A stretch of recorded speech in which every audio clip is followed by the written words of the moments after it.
Mimi watu wanajua mimi kuanza kwenye karanga, labda pengine na kwenye perfume. Ila mimi wakati naanza nilianza na library.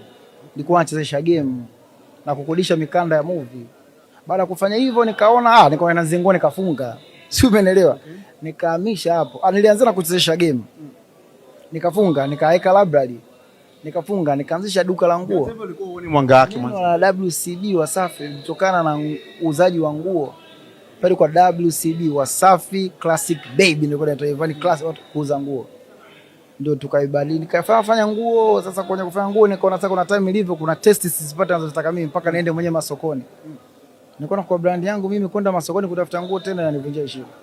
Nikafunga duka nikasema hapa ngoja nianze na lebo. Sasa usikubali kujaacha kujaribu. Kaanzisha lebo ikafanikiwa, nikatoka kwenye lebo, nikaanzisha biashara nyingine, ikawa nazingua nikaacha, nimeenda sasa hivi na Mwenyezi Mungu kanijalia na biashara kubwa, sio muongo.